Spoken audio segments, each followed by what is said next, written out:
Thank you so much. We are happy to be here. So I'm a Louisiana girl, grew up in Metairie, fell in love with politics. Anybody from here knows how politics is sport in this state, right? And went to school in Washington, studied politics, and became a journalist myself. And along the way, fateful day covering the Iowa caucuses, New Year's Day 2008, I met this guy. and here he's now done this book. So we're here to talk about the book that he did with his colleague at the New York Times, Alex Burns. So the title of the book, This Will Not Pass. One thing that has passed is time. So the book came out in May of last year. We did the book fest last year, and Jonathan gave a preview of the book. So now we're happy to be here and able to talk about the content of the book. And I thought what we would do today is do a little bit of the People magazine, Where Are They Now, right? So he's got this cast of characters in this book, and so I thought we would dive into the cast of characters, talk about the reporting that they have in the book, and what we now see in politics a year later, and of course everybody's eyes on 2024. And so with that, welcome Jonathan. Thank you. Thank you. So let's start with one of the main characters in the book, always the elephant in the room, right? Donald Trump. I've heard of him. Yeah, Trump, Biden, and the battle for America's future. He rings a bell. Yeah. First of all, thank you all for being here. Thank you to Tulane for putting on what I hope is going to be a really fantastic annual event. And I want to recognize the former first couple of the city, Cheryl and Mitch Landrieu, who were here and maybe just left. Mayor, there he is. Mayor for life, Mitch Landrieu. There we go. Thank you for being here, and thanks to all you. And most importantly, thanks to my wife. She's promised me that she's only going to toss softballs today, Mitch. So it's going to be very gentle, apparently. So I'm feeling confident. So what's extraordinary about this book, in a lot of ways, is how little has changed. We call the book "This Will Not Pass" for a reason, because it was our view that even with the election of Joe Biden and Trump's defeat in 2020, that what had animated the rise of Trump and his resilience was this sort of new style of profound polarization, sort of angry politics that was not going to fade from the scene simply because he lost an election. That level of vituperation and sort of the politics of contempt was here to stay. And I think we were pretty accurate with that assessment. If you watched President Biden's speech last month and saw the response that he got, I think you sort of got a sense of that. And on the same note, yes, Donald Trump, twice impeached, nearly driven from office on his way out. Now a declared candidate for president again, seeking unprecedented third consecutive term for his party's nomination. And there was no exile. One of the things that we get to in the book was when Richard Nixon was forced to resign, there was a general feeling across party lines, not everybody, but there was a broad consensus that Nixon had to go, that the crimes he had committed had stained the presidency. He was forced into exile on the West Coast. It was sort of not allowed in polite company because you had a country at the time where there was something called consensus when it came to views of politics and what was acceptable. And that's just not the case today. The idea that Trump would somehow be shamed is sort of laughable given who Trump is. But it's not just about Trump, it's about who we are now as a country. And we're so fragmented that he was never going to sort of go into exile. He was always going to try to find his way back to relevance, if not the presidency. And here we are in March of 23, and he, starts this campaign as the most formidable contender for his party's nomination. Two impeachments be damned. Well, and we have a party in the Republican Party that is very much divided between never Trump, not Trump, and obviously his still pretty substantial, but less than 50% base. And so Jonathan has left the New York Times.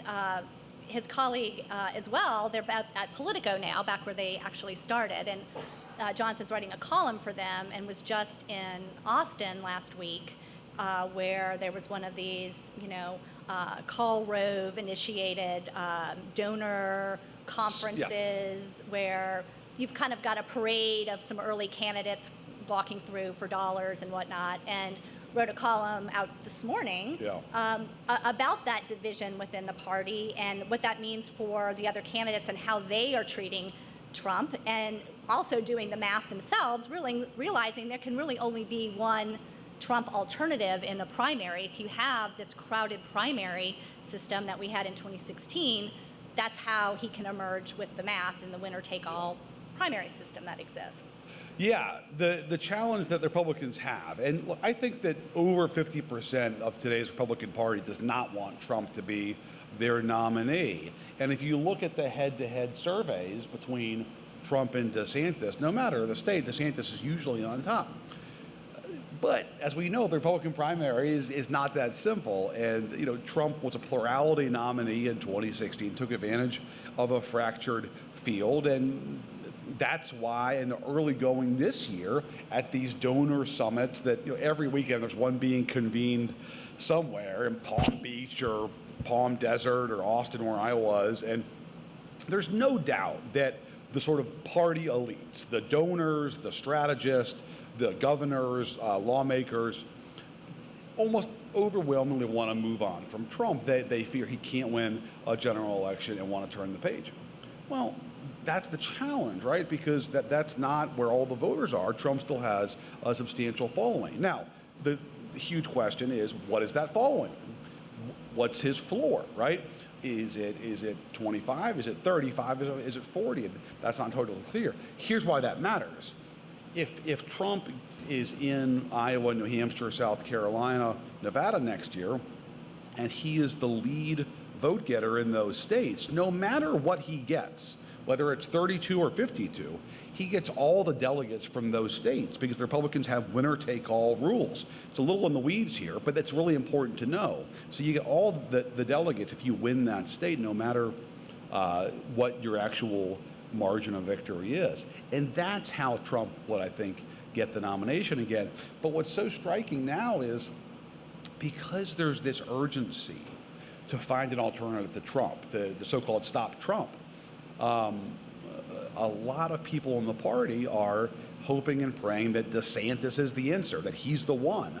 They're almost sort of willing him to be the alternative. They want him to be the guy, which, perception can snowball into reality in politics, and that has given him a pretty substantial early advantage. He's going to Iowa today for the first time. And look, I think this primary is pretty straightforward. The next 6 months are going to be key. If DeSantis can perform, if he can take a punch and throw a punch within the Republican primary, then I think he'll emerge as the strongest Trump alternative. If he can't, then boy, there's a long line of folks that would love to be that alternative. And I think as much as Trump, this year is going to be shaped by DeSantis himself, which is sort of a funny thing to say given how central Trump is. But it's almost, this period at least, it's almost as much about DeSantis as it is Trump. If he's the real deal, I think he's probably going to be the guy left standing with Trump. If he's not, then enter Mike Pence, Nikki Haley, Tim Scott, Mike Pompeo, Chris Sununu. There's a Chris Christie. There's a host of people who would love to be that option. You hear a lot of talk among those folks in the party saying, look, here's what's going to happen. And this is a bit of wishful thinking, but this is their theory of the case, right? Trump and DeSantis are going to beat the crap out of each other all year. They're going to bloody the other up. It's going to be ugly. And by the end of this calendar year, there's going to be a hunger in the party for a white knight to come in and save the day. Now, that's a very self-serving argument if your name is not Trump or DeSantis. But you got to have something to tell yourself when you're going to Iowa and working a 17-hour day, okay? So that's their hope. Yeah, and that's their message to donors, right? Because they actually need to bring in some fundraising. Right. So talk for a minute about the vulnerability that you might see with Trump. We've got all of these investigations seemingly coming to a head, news out of New York today that charges may be Yeah. somewhat imminent there. How vulnerable is he?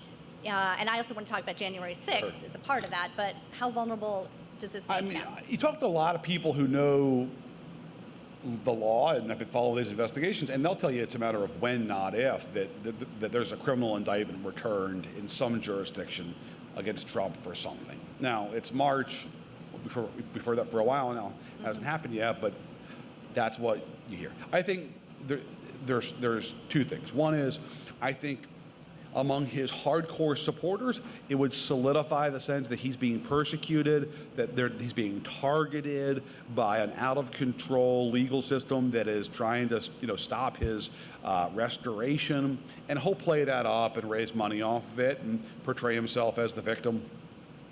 But I think for the broader sort of rank and file of the Republican Party, it just adds one more rock to his backpack of baggage. He's lying about his affair with a porn star. It's like, do we really want to rehash all of this? Isn't it just time to turn the page? There's already that sense in the party, and I think an indictment about Stormy Daniels or about the vote count in Atlanta or January 6th, I think it just adds that sense of let's move on. Well, and he was out, I can't say tweeting because he's on a different platform now. Truthing, but talking about how the people that have been imprisoned for January 6th should be exonerated and released from prison. So, he's still beating this drum. He is. Look, the big picture is that the Republican Party now is basically not a unified party. It's basically two parties, maybe more, but it's at least two parties. There's a pre-Trump party and a post-Trump party, okay? In the pre-Trump party, you see people, largely in the Senate, like Mitch McConnell, but certainly some governors, basically traditional pro-business, center-right Republicans. They're desperate to move on. There's a lot of people in the party who don't want to move on, who believe Trump and MAGA sort of is who they are as a party, and, it's causing real fissures in a way that, we haven't really seen this in some time. I'll just mention one issue where you see this bright line, and that's the war in Ukraine. I mentioned this in my column today. A lot of the would-be candidates, Mike Pence, Nikki Haley, Chris Christie, Chris Sununu, they're traditional Reagan-Bush Republicans on foreign policy. They want an assertive America in the world. They want to help the Ukrainians do more to stop Russia's ambitions in Europe. And the Trump wing of the party, is much closer to the sort of old, isolationist wing that was Pat Buchanan, and even pre-Cold War, sort of Taft wing of the party that wants to keep America largely out of foreign entanglements. That's a real division in the party today that they're grappling with over the war in Ukraine. I think we'll see it play out this year. One of the major components of the book is the January 6th. Yeah. Jonathan was in the Capitol that day and writes a first-person account in the book of what he saw. He was also, well, I'll let you tell the story about that day, and then reflect a little bit now with this in the rearview mirror, what January 6th has now meant politically. Yeah. And then we can move into a little bit of Kevin McCarthy from that. Sure.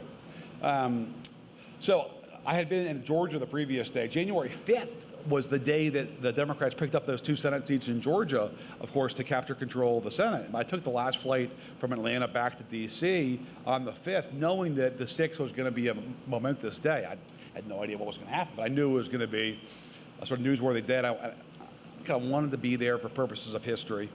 And so I was there. I was in the Senate gallery. If you've seen the Senate gallery, there's like 4 or 5, balcony-style seats behind the dais where the press sits. And Pence was presiding over the Senate for the for the count of the electoral vote. Long story short, Pence's detail pulls him from that chair. You may have seen the video of that. And that we knew something was wrong. Got evacuated from the Senate, and thank God the Capitol Police looked up to the gallery and said, go to the basement. And so we grabbed our stuff, ran to the elevators. I had a colleague with the presence of mind to push the button where you can skip the floors and go straight to the basement, and came out of the basement elevator, and I saw the entire U.S. Senate which is not a very young demographic, by the way, running, jogging, being pushed by the Capitol Police into the tunnels and and subways, rather, that connect the Capitol complex. And you guys have seen that Josh Hawley video now of him running. I saw Hawley like 30 seconds later, going down into the tunnels. I saw the whole Senate and followed them and went over to one of the Senate office buildings, a huge hearing room that's been the site of the Iran-Contra hearings, Supreme Court confirmation hearings, and that's where the Senate was kept. I get into the room, it was only senators, and a lot of confusion, a lot of uncertainty, but I see Mitt Romney, and I covered Romney for years, and he sees me and he flags me over to talk to me, and I immediately tell he was very angry. And he looks at me, and there's fire in his eyes, and he said, "He did this. He caused this insurrection." He spit out fury. He was talking about Trump, obviously, and he said, "This is an embarrassment in the eyes of the world." And then he stomped off, and that's when it really hit me that something profound was happening, and that it was going to be a important event, not just in the transition, but also in history. You know what the rest of the story? We came back to the Capitol. Biden's win was affirmed after the challenge, and late that night, I was still in the Capitol, and it was a mess. There was, dirt and blood on the floor, and trash everywhere, cracked glass. It was really appalling to see the seat of American democracy in that state. And I was leaving. I had talked to people after the vote, but I wanted to make sure I caught everybody that I could before I left for the night. And this is about 2 a.m. at this point. And I was downstairs on the first floor of the Capitol next to a bank of elevators.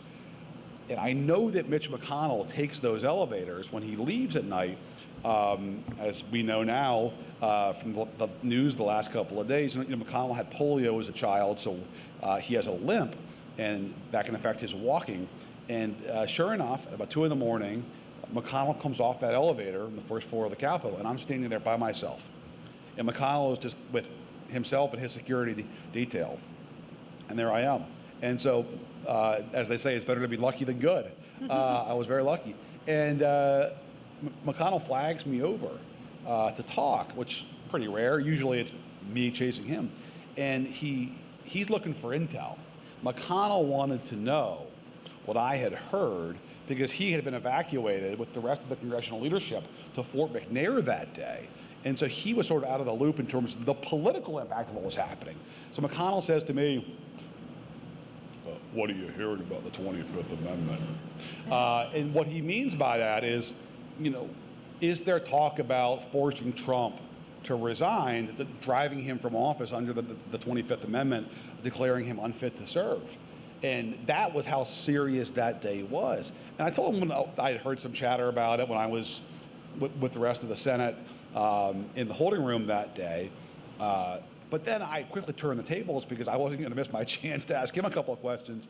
And I didn't quite know how to start, so I just started generally, kind of the old reporter's trick. How are you feeling today after all this? And, Mitch McConnell is not exactly a touchy-feely Barbara Walters kind of guy, right? He's not going to shed any tears on camera for me. But what he said to me was so striking. He said, "I feel exhilarated." And I was taken aback, and in my head I'm thinking, how in the hell could you feel exhilarated after what just happened? The Capitol that you revere has been desecrated. You lost the Senate 2 days earlier. You lost your majority, which you craved, obviously. And so I said, "What do you mean exhilarated?" And he said, "Trump has been totally discredited now." In McConnell's mind, this was his liberation day. He thought that finally, at last, this was it. We're done with Trump. There's no way he'll come back from this. You can't stage an insurrection in the U.S. Capitol and survive politically. So McConnell's already thinking ahead to the midterms of 2022 and 2024 and thinking, at last, I got a tax cut. I got 3 Supreme Court judges from this guy. I put up with a lot of bullshit, but it was worth it, and now it's done, and I don't think about this guy ever again.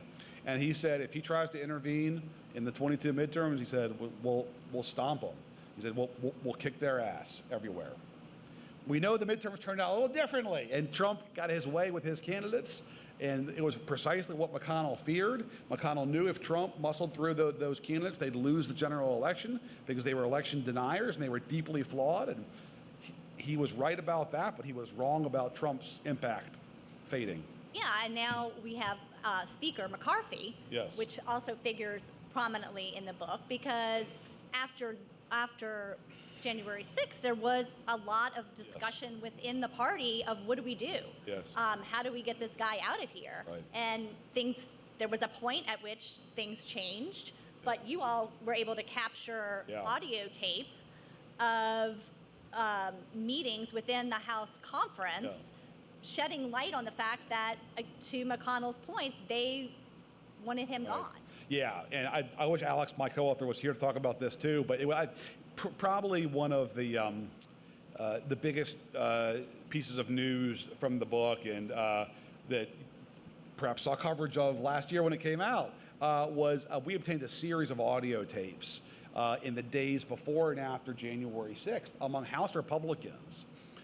Because this is COVID. This is January 21, so we're still in COVID. So a lot of these meetings they were having were via Zoom or via telephone conference calls. Yeah. So they were not in person. So we got a hold of some tapes of Kevin McCarthy, Steve Scalise, Liz Cheney speaking in very raw, blunt terms about, before the 6th, how to try to move on, how to deal with this, and after the 6th, how to deal with both the crisis politically and the crisis, criminally of what had just happened. And yes, as most of you know, Kevin McCarthy, after the 6th, said he was going to call Trump and tell him to resign, and that he thought that the Democrats were going to impeach him, and he was going to call Trump and tell him to resign. Now McCarthy never followed through with that, but that's where Kevin McCarthy was, and Trump's never forgotten that Kevin McCarthy did that, and has never totally gotten over it. But that vow and Kevin McCarthy's brief flirtation with independence in that period would, of course, not last very long. And by the end of the month, before January was even up, McCarthy was down at Mar-a-Lago burying the hatchet, and there's that famous picture of them standing there doing the photo op at Mar-a-Lago. But for a brief period, the McCarthy tried to show some independence, and he's been paying for that, by the way, ever since. And you can trace Kevin McCarthy giving the tapes of January 6th to Tucker Carlson to what happened in January of 2001. There's a straight line between those two events. 21. And here's why. 21. Here's why. Because Kevin McCarthy was desperate for Trump to leave. He wanted to wash his hands of Trump. He still does today. It's just that he got caught by us saying it out loud. He denied saying it Yes, when the book came out. Yeah, memorably, when we reported the excerpt in the Times about what he had said, he issued a flat denial calling us liars and saying he never said it. That night, we aired the audio tapes on national television, and he was proven to be the liar. But McCarthy is still paying a price for that, and the price is this. The Trump wing, the MAGA wing, doesn't fully trust him because they know he's not really one of them, and he is constantly watching his right flank. That's why he cut the deals he did. Well, that's why you had to have to win the speakership in January. dozens of votes for speaker. Yeah, and it's why he gave those tapes over to Tucker, because he knows Tucker doesn't like him, and how do I buy peace with Tucker? How do I buy peace with the Trump folks? That's constantly what he's thinking about. We have a few more minutes before some questions, but I want to turn to the other component in the book is, of course, the Biden presidency. And, certainly he has shown all indications that he is going to run again. Trump looming plays a large part in that. Sure does, yeah. But you all covered that the beginning of the Biden administration, and talk a little bit about the strength lack of strength that Biden has. If you're thinking about buying the book, but you're saying to yourself, man, that's a pretty good pitch, but I don't want to buy one more Trump book. Here's the good news for you folks. Half this book is about Joe Biden, the Democratic Party, and his first year in office, and people that I know you love, like Kirsten Sinema and Joe Manchin, okay? So that's the good news. I think you'll like it. But no, seriously, half the book is about calendar year 21. It's really the first book that there's been on the Joe Biden presidency. And we got a lot of new reporting there, including on the tensions with his VP in the West Wing. So Joe Biden will be 81 this November. He will be 82 were he to win a second term and take the oath. He's already the oldest president in American history, but he is likely to announce his reelection next month. He wants to run, and I think right now it's very likely that he will run. And the big reason that there's not been more chatter among Democrats about him stepping down is because of, yes, Donald Trump. Donald Trump provides a firewall around Joe Biden because Democrats don't want to take any risks, that they want to play it safe, and they believe that Biden right now in the status quo, rather than a very messy primary, is the safest, smartest play when you're still looking at the possibility of a Donald Trump candidacy. So it's remarkable. For 6 years now, the biggest asset Democrats have had is Donald Trump. He's their alpha, their omega, he's their everything. He's the best organizer, mobilizer, fundraiser, and most importantly, Donald Trump is the best unifier for Democrats. What unites AOC and Joe Manchin? Not a lot. But guess what? It's Donald Trump, because Donald Trump is what keeps them on the same page. They fear what he represents. They loathe him as a person, as a politician. And Democrats have been living off of Trump now for 6 years. And it looks like they're going to try and do it for at least 2 more here going into next year. So I think Biden wants to run. And I think that the threat of Trump really snuffs out any oxygen there is for a threat of a primary. You alluded to this a second ago, but the tension that exists between Biden and Kamala Harris. Yes. And that question among Democrats circulating is, what do we do about Kamala? Right. How does that play out? Sure. And were Biden to decide not to run, does that make Kamala Harris a front runner for the nomination? I should add, by the way, I think if the midterms had gone differently last year, that there would be more of an opening for somebody to challenge Biden. You'd see a lot more Democrats, lawmakers saying publicly it's time for him to hang it up. But I think because the midterms were unexpectedly strong for Democrats, and they saw again the Trump effect, I think that really quieted. Look, we talk about this in the book a great deal. You can't overstate how acute the tensions were in the first year of Biden's presidency between the West Wing and the VP. She didn't know anybody. She's surrounded by strangers for the most part.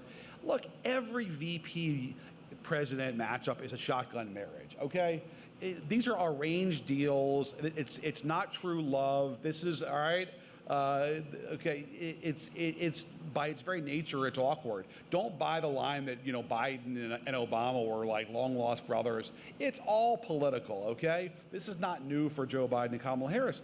What makes it unique now is that she's the first black woman in American history to be a VP, and that obviously creates different elements. One of the things we have in the book that was so striking, visceral to me was, she would go to meetings in the West Wing, and when she would walk into the room with the president's staff, she would notice that they treated her differently than they treated Biden. Because she noticed that when Biden walked into any of those rooms for meetings, the staff would all stand for the president. They wouldn't stand for the vice president. And she comes back and she relays this to her then chief of staff. And the chief of staff calls over to one of Biden's top aides and says, look, the VP's noticed this and you guys got to fix this. And from then on, they stood for her. That may sound like a small thing, but it gets to the sort of larger issue about the respect that she feels like that she was owed, and the frustrations, frankly, that the Biden folks had about her. If Biden were not to run, I think there's no question that she would start as a formidable candidate. But I don't think she'd clear the field. I think you would have a robust Democratic primary were she not to run. There's a lot of people, governors, senators, cabinet officials, maybe former mayors who are now part of the cabinet. Some of them, with a pedigree in the Gulf South, who are focused now on infrastructure. Oh, sorry. Is he gone? Look, I think it would be a big field. But timing's everything. If Biden changes his mind and says, you know what, I've had a good run, I'm passing the baton. I said in 20 I was going to be a bridge to the next generation. I'm fulfilling that promise today, and let's open the bridge. Let's take the gate down. If he does that, let's say by July 4th this year, I think you have a pretty big field. I think it's a really competitive race. I think the later that Biden were to drop out, if he were to drop out, I think it would help the VP a lot more. The shorter the runway is, the harder it is for other folks to ramp up. Well, and then there is this discussion within the Democratic Party about the vice president, and does it, re-electing Biden with Kamala Harris on the ticket, but there's no indications that he would get rid of Yeah, no, I mean, that hasn't happened for a long time, and it's part because of the nature of this relationship in politics today in the Democratic Party. But presidents just don't dump their VPs anymore. I think Unless you're Trump. because it conveys well, yeah, he didn't do it in 20, Right. but because it conveys a kind of like disorder or problem that they don't want to convey. Right. Democrats have become the House of Windsor. It's incredible. They're top down. Like the old Will Rogers line's been turned on its head, where he said, I'm not a member of any organized party. I'm a Democrat. I mean, it's remarkable. They're like the Royal Navy spit and polished now. They don't tolerate dissent. They're organized. They're hierarchical. You look at what happened with Pelosi's retirement. I mean, that succession happened in like 30 seconds, bloodlessly. Can you imagine Democrats, like 3 Democratic House leaders stepping down and a new crowd stepping up with not a whisper of dissent? Never would have happened 40 years ago. But that's what the party is today. It's a lot more of an organized, disciplined party. Well, I think we have time for some questions, so we have some microphones up And I've here. got one more book story to tell before we wrap Yeah. up. Do you want to you come up to the mic? Thank you. Certain voices in Congress today would make us believe that we're up for a national divorce.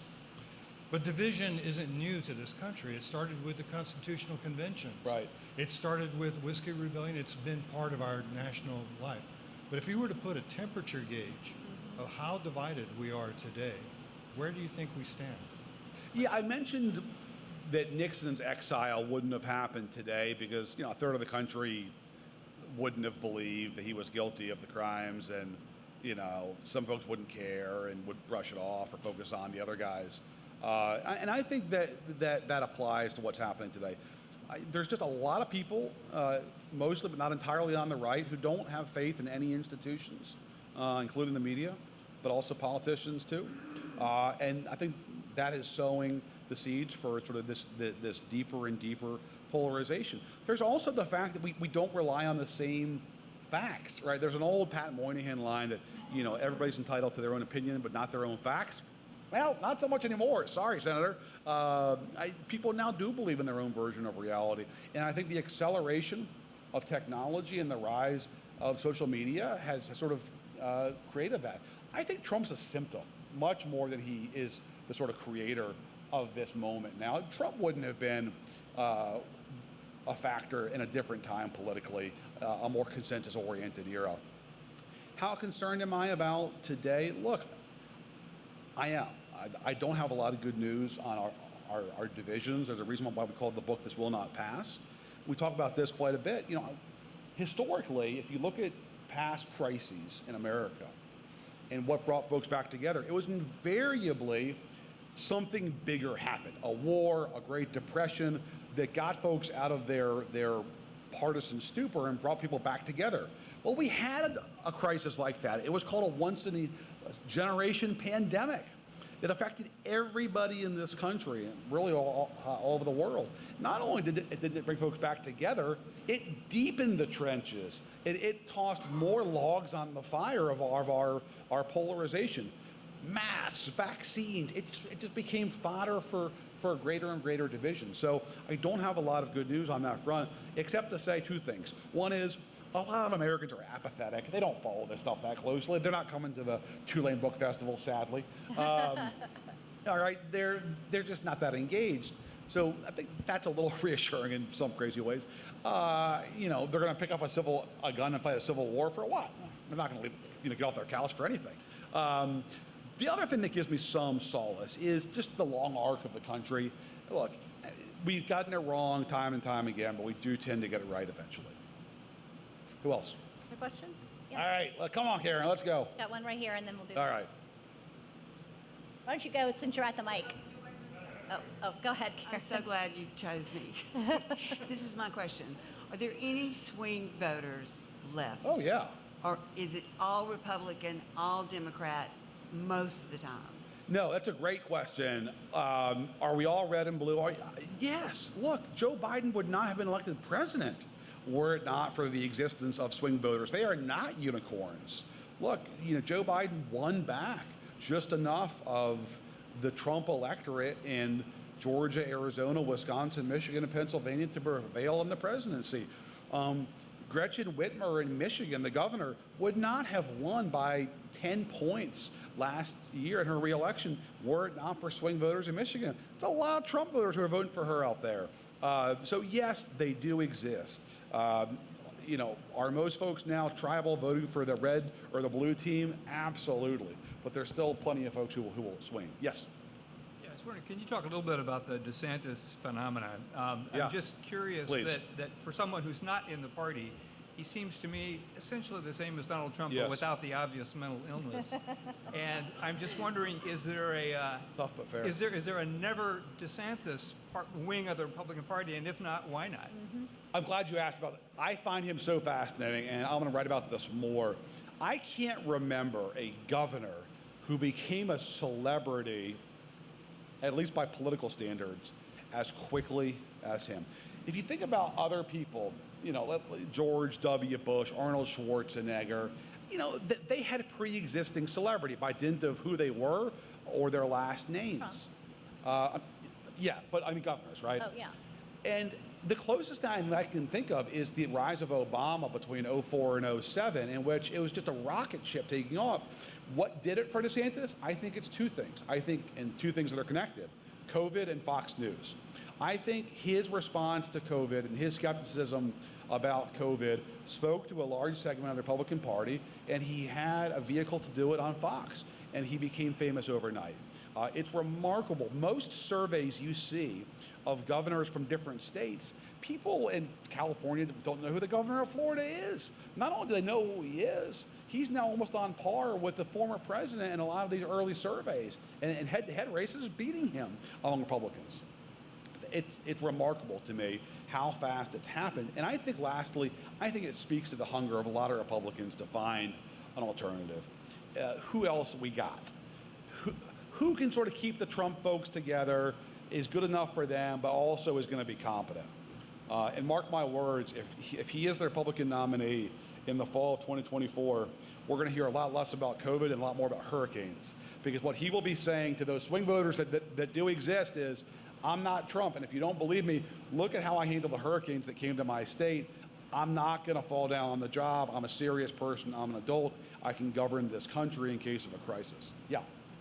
I'm going to piggyback on that question a little bit and just say, expand that to, if Biden gets the Democratic nomination, if he stays in, then DeSantis, or whether it be someone else on the right, that plays into the culture wars and what DeSantis is doing in Florida relative to universities, relative to schools, relative to teaching of African American subjects. I thought you were going to ask me if it's clear that... I'd like you to kind of expand on that, and whether it be DeSantis or someone else, do you see that culture war playing into the 2024 election? Thank you. Yeah, no, it's going to be central. There's no question about it. I mean, that's what animates the Republican Party more than any policy issue, is the sense that the left has gone too far on cultural issues. The backlash to that is the rocket fuel that's now propelling DeSantis. Absolutely, that's going to be the bread and butter, at least in the primary. I thought you were going to ask me about if it's clear that it's not going to be Trump. If it's not going to be Trump, does that then make Democrats rethink their choice about Biden? Because do they want to have an 82-year-old run against a 45-year-old? And what do the optics like that look like? And is there time to sort of make that switch? But the calendar is tricky. The calendar is tricky, and you don't know if DeSantis is going to pull it off. And that's why it's going to be a fascinating year and a half. And just the sort of uncertainty about, because so much of this is Biden. Yes, he's done a good job. Yes, the midterms were better than expected. But so much of the Biden support is based upon the perception that Trump will be the Republican nominee. What if he's not? Who else? Anybody else?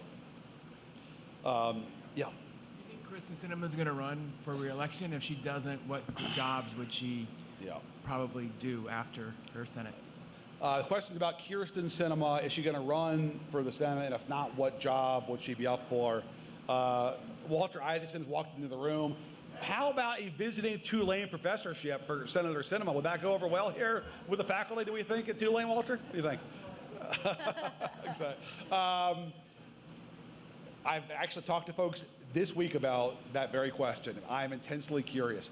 I've covered Senator Sinema for a while. I did a big story about her in 2018, and she's a fascinating political figure. She began her career as a Ralph Nader lefty protesting the Iraq War with Code Pink, and is now raising money from corporate lobbyists and trying to find a way to survive in Arizona as an independent. It's been a fascinating trajectory. I think the answer is she will try to run. She's somebody who's not going to quit easily. Her life revolves around two things: politics and fitness. She's a marathoner. That's what drives her. And I think that if she sees a way, that she'll do it. My view of it is if the Republicans are going to nominate Carrie Lake or somebody like that on the far right, that Sinema stays in the race.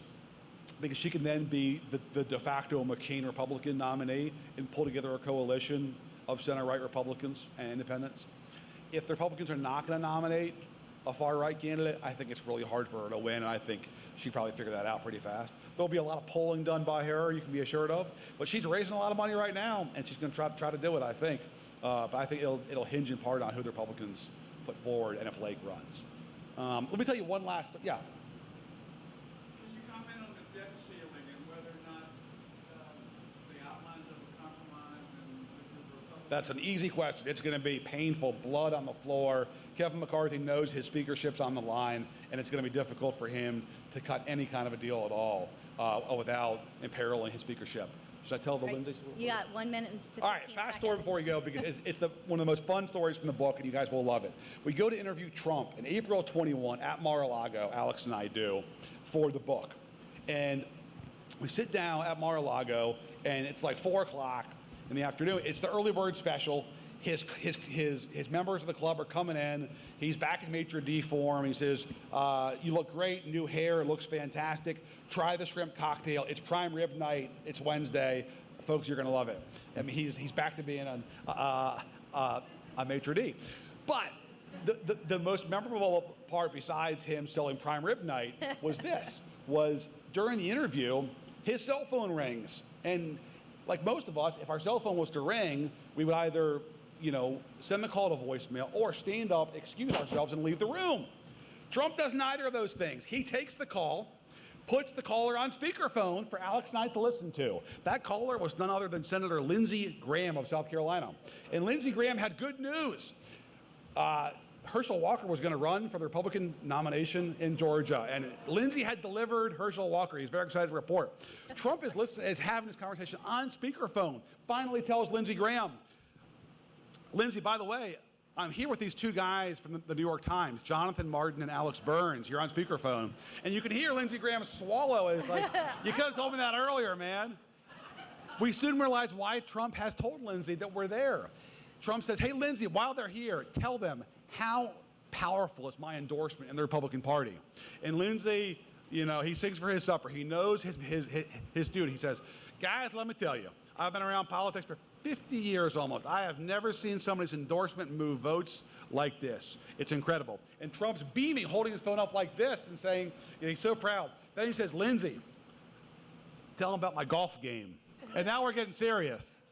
And Lindsey, it's like one of those late night infomercials. Lindsey realizes, it's like, I never thought it would happen to me, but these diet pills are really working well. I got more energy, right? He says, guys, I thought it was all bullshit too. I didn't believe it till I saw it myself. And then I played around with him. He hits the ball long and straight. He's the best golfer I've ever seen in my life. And Trump is so proud. He's thrilled about this testimonial.